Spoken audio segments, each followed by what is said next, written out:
Olá, começa agora o Jornal da Câmara. Questões referentes ao trânsito e ao transporte em Porto Alegre foram debatidas em mais um encontro da Comissão Especial para a Revisão do Código de Posturas da cidade. O percentual de motorização no estado do Rio Grande do Sul é alto, 47%, e este número tende a crescer cada vez mais. O índice de contravenções também aumentou. Só em 2012, mais de 20 mil carteiras de habilitação foram suspensas. Nos últimos 4 anos, quase 10 mil pessoas morreram vítimas de acidentes. Os números apresentados pelo Detran preocupam e novas alternativas para o trânsito da capital gaúcha se tornam necessárias. As operações Balada Segura e Viagem Segura, iniciativas do Detran, em parceria com a EPTC, reduziram em 27% os acidentes, mas ainda há muito a ser feito.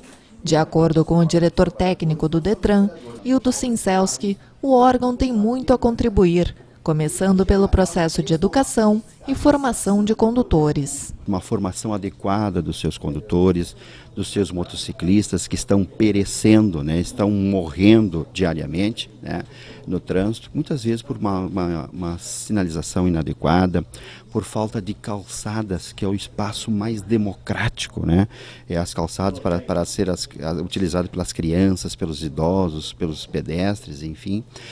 Também a questão da segurança veicular, uma vistoria bem feita dos veículos, a questão da inspeção verde, a questão da poluição, da qualidade do meio ambiente. Além dos acidentes que podem provocar lesões permanentes e até morte, os congestionamentos, poluição sonora e do ar, todos os problemas causados pelo número elevado de veículos também foram debatidos na reunião. Os painelistas citaram casos de países desenvolvidos, como França e Estados Unidos, onde a bicicleta é muito utilizada.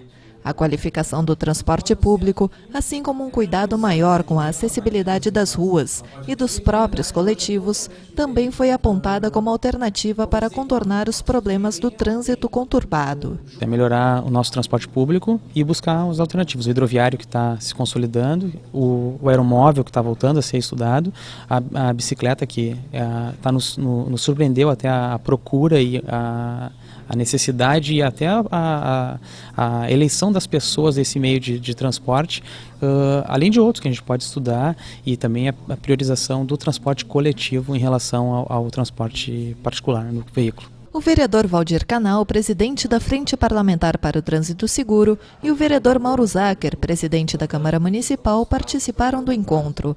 A comissão responsável pela revisão do Código de Posturas é presidida pelo vereador Sebastião Melo. O debate foi rico, ele vai servir para o aprontamento do Código de Convivência. O Código de Convivência, ele não trata só de trânsito, ele trata de posturas urbanas nos espaços públicos, entre eles o trânsito. Mas ele não está restritivo à questão do trânsito. Mas o trânsito é um grande capítulo desse debate. A Comissão de Economia, Finanças e Orçamento recebeu a prestação de contas do Executivo sobre a gestão fiscal dos primeiros meses do ano. Em forma de audiência pública, a reunião cumpre as exigências da Lei de Responsabilidade Fiscal. O secretário municipal da Fazenda, Roberto Bertoncini, apresentou os índices relativos ao primeiro quadrimestre de 2012. Em receitas realizadas, Porto Alegre registrou 1,38 bilhão de reais, um aumento de mais de 4% em relação ao mesmo período do ano passado. Já as despesas apresentaram um aumento ainda maior, um reflexo do início das obras para a Copa do Mundo. A capital já investiu 111% a mais do que no ano passado, principalmente nas áreas de saneamento, urbanismo e transporte. Bertoncini ainda destacou o acréscimo do investimento em saúde, correspondente a 77 milhões de reais nestes primeiros meses do ano.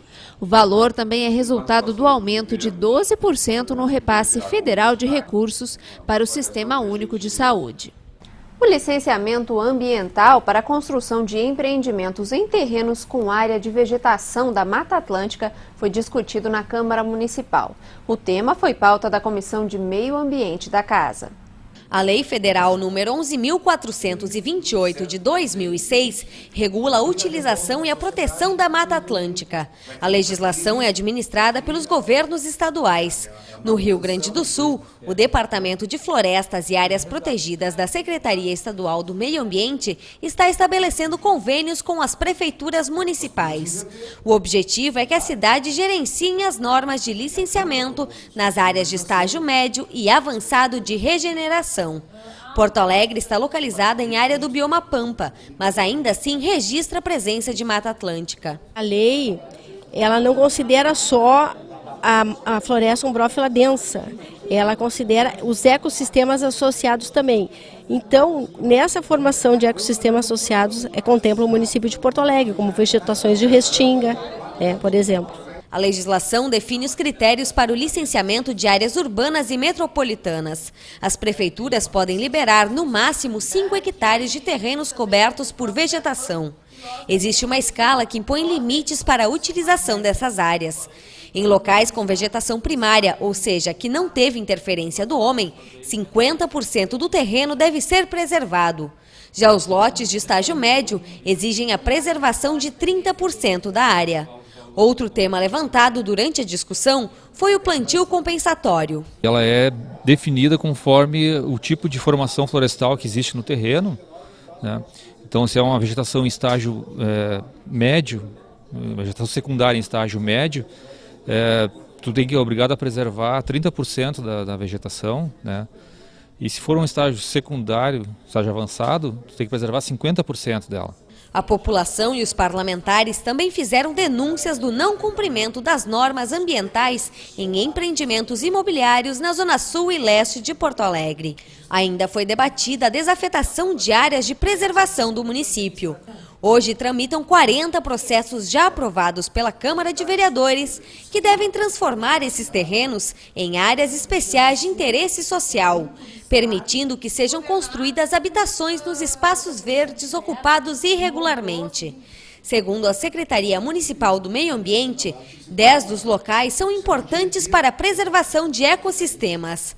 Os vereadores da Cosman tentarão modificar a legislação e preservar essas áreas. Nós precisamos de habitação popular, mas em áreas que não estão preservadas. Essas precisam ser preservadas, elas vão ter que ter uma outra vocação. Pode haver atividade nessas áreas, mas não uma ocupação intensiva, porque daí se perde o banhado, se perde a mata, se perde o corredor ecológico, compromete a fauna, compromete o clima. A Comissão de Habitação discutiu o reassentamento dos moradores da antiga ocupação da rua Atílio Superti, localizada na Vila Nova, zona sul da capital. A comunidade procurou a comissão para pedir esclarecimentos sobre o reassentamento dos moradores no loteamento Edgar Pires de Castro, localizado no bairro Restinga. Em 2003, depois de negociações na Assembleia Legislativa, os moradores receberam o terreno do governo estadual. No orçamento participativo, conquistaram R$ 2.500.000 de verba para a infraestrutura. A Caixa Econômica Federal abriu um edital de licitação para contratar uma empresa para construir 1.200 moradias. 3 construtoras participaram da licitação, mas desistiram do projeto. Inúmeras casas foram feitas na Restinga e o nosso empreendimento, que tem uma infra com dinheiro público, 2.800.000 não sai, a gente não entende isso. A área de 13 hectares foi dividida em 5 partes. A comunidade pediu que sejam construídas emergencialmente 150 unidades que correspondem a uma das quadras do loteamento. Segundo a Secretaria Estadual de Habitação, vai ser aberto um novo edital em até 15 dias para selecionar uma empresa para iniciar o empreendimento. As moradias vão ser destinadas às famílias que recebem até 3 salários mínimos. Os prazos são: abre o edital, tem 30 dias para as empresas se habilitarem. Uma vez as empresas habilitadas, tem 30 dias para reunir documentação, etc. e tal, e então contratar.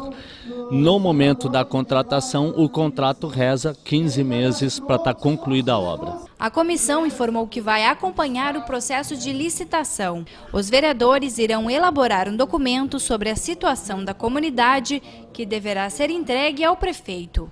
Também foi pedido que o Departamento Municipal de Habitação encontre uma solução para 60 famílias que vivem em situação de risco às margens de um arroio no bairro Campo Novo. Existe uma dificuldade em Porto Alegre muito grande hoje, que é empresas que queiram construir dentro do projeto Minha Casa Minha Vida de 0 a 3 salários mínimos. Há um documento também vai ser enviado para o prefeito com a síntese e as reivindicações dessa comunidade.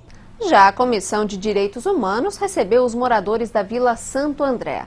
Eles reclamaram do acúmulo de lixo, da falta de água e de luz na comunidade. Há 15 dias, a comissão fez uma visita à comunidade para verificar as condições do local. Os parlamentares relataram que os moradores vivem em condições precárias. Na semana passada, ocorreu um incêndio de 3 casas devido ao uso de redes de luz irregulares, o que agravou a situação. São 4 problemas emergenciais, de sobrevivência. É água, luz, habitação e o lixo, que é demais. A Secretaria de Governança Local vai enviar uma solicitação para a Companhia Estadual de Energia Elétrica instalar uma rede provisória na região. Já o Departamento Municipal de Limpeza Urbana prometeu melhorar o recolhimento do lixo. E o Departamento Municipal de Água e Esgotos vai avaliar a possibilidade de instalar uma rede de água no local. Hoje o abastecimento funciona através de caminhões-pipa que levam água às caixas instaladas na vila. A Secretaria dos Direitos dos Animais se comprometeu em realizar ações de vermifugação e esterilização dos animais da área. Nós avançamos diante dessas questões, principalmente em relação à luz, e queremos mais. Daqui a 15 dias nós vamos estar visitando a Vila Santo André para verificar se todos os encaminhamentos que foram propostos nessa tarde foram efetivamente cumpridos. O Departamento Municipal de Habitação informou que existem 149 famílias cadastradas no Programa Integrado Entrada da Cidade.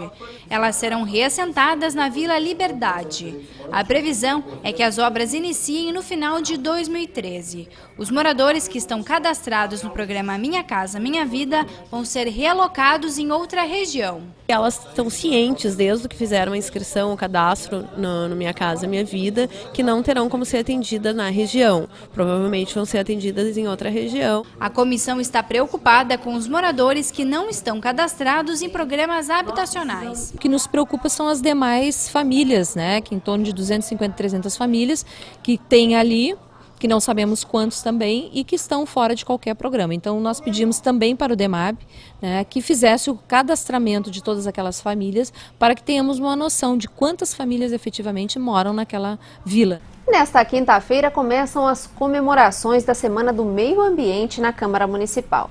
E já está prevista uma série de eventos relacionados ao tema. Durante a semana também será lançado o projeto Câmara Verde. A programação foi organizada pela mesa diretora da casa em parceria com a Comissão de Saúde e Meio Ambiente. As atividades iniciam no dia 31 de maio. Um dos destaques é o lançamento do Câmara Verde. O projeto será apresentado aos servidores do Legislativo e à comunidade no dia 5 de junho, Dia Mundial do Meio Ambiente, às 14 horas, no auditório Ana Terra. O Câmara Verde prevê a aplicação de ações sustentáveis na rotina e no prédio da Câmara Municipal. Algumas das medidas propostas são as substituições dos copos plásticos, o reaproveitamento de papel e a economia de energia elétrica. Também serão implantados os sistemas de reutilização das águas da chuva e de descartes de resíduos. Confira agora a programação completa da Semana do Meio Ambiente na Câmara Municipal. Na quinta-feira pela manhã, a bióloga Sônia Maria Pires Jardim de Oliveira vai apresentar o exemplo da gestão ambiental no Tribunal de Justiça. O painel será realizado às 9 horas no auditório Ana Terra. Durante a tarde vão ser abertas 2 exposições e uma mostra de orquídeas. Os materiais estarão expostos na Avenida Cultural Clébio Soria a partir das 14 horas. No dia 4 de junho, será inaugurado o bicicletário da Câmara Municipal. A solenidade vai acontecer no estacionamento da casa, às 13 horas e 30 minutos. No dia 5 de junho, será realizada a palestra sobre os desafios que a sustentabilidade traz para a nossa vida, com Francisco Milanês, no auditório Ana Terra, às 14 horas. Para fechar as atividades, no dia 6 de junho, vai acontecer a palestra sobre a importância da reciclagem dos fluidos refrigerantes e responsabilidade de todos. O painel será ministrado por João Manuel Dias Pimenta, no auditório Ana Terra, às 10 horas. As atividades são gratuitas e abertas ao público. O espaço da Tribuna Popular recebeu o representante do Instituto Igor Carneiro. A entidade propôs a criação de leis para aumentar a segurança dos jovens em casas noturnas, principalmente em relação ao consumo de álcool. O Instituto foi criado em 2008, após a morte do jovem que dá nome à entidade. Igor Carneiro foi baleado durante uma festa. O projeto também é conhecido como Ficar e tem como objetivo conscientizar pais, jovens e o poder público sobre a segurança nas atividades de entretenimento noturno. O vice-presidente do Instituto propôs a regulamentação dos profissionais que trabalham como seguranças nas baladas da cidade. Diz respeito a identificar as empresas de seguranças que estão trabalhando em algum evento, em especial as baladas noturnas dos jovens, assim como seus funcionários, com crachá e nome, sendo sindicalizados e, óbvio, essa empresa existindo como personalidade jurídica e seu CNPJ. Isso dá-se em função de vários acontecimentos, infelizmente, violentos entre seguranças que são contratados, estão ali para proteger os frequentadores de uma festa ou um evento e muitas vezes não se comportam assim. Outra preocupação da entidade é com a teleentrega de bebidas alcoólicas. Segundo Marcos Daut, é preciso fiscalizar o serviço. Tentando regular essa entrega de uma maneira que o receptador ou o receptor ou quem seja sendo entregue a bebida se identifique como uma pessoa maior de idade. A Câmara Municipal prestou homenagem aos 60 anos da Associação de Fiscais de Tributos Estaduais do Rio Grande do Sul. A homenagem foi proposta pelo vereador Ayrton Ferronato, do PSB. A AFISVEC foi fundada em 1952 e hoje tem cerca de 900 associados. A entidade busca promover a integração entre o Estado e o contribuinte. O vice-presidente da associação ressaltou a importância da cobrança e da fiscalização dos tributos. Segundo ele, essas taxas são um meio do governo fornecer os serviços necessários para atender a sociedade. Enio Nallen agradeceu a distinção e o reconhecimento. No momento em que tu és homenageado por uma representação legislativa, isso nos enche de orgulho pelo reconhecimento que chega a outros cantos da sociedade e do nosso trabalho.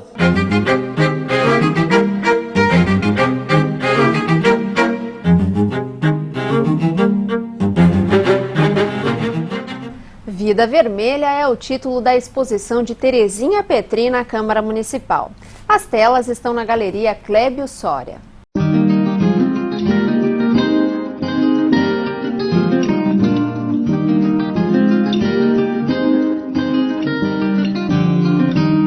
Tomates vermelhos, tomates verdes, tomates brilhantes. Eles estão em todas as telas para destacar a importância dos alimentos nutritivos para uma vida saudável.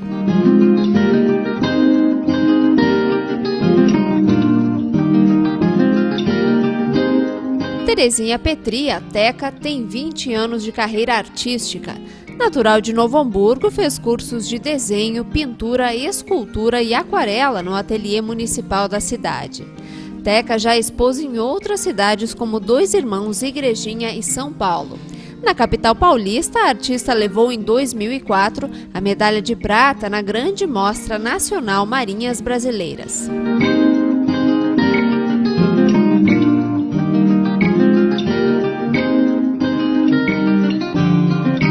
A exposição pode ser visitada até o dia 15 de junho. De segundas a quintas-feiras, o horário é das 9 da manhã às 6 da tarde. E na sexta-feira, das 9 da manhã às 4 da tarde. A entrada é franca.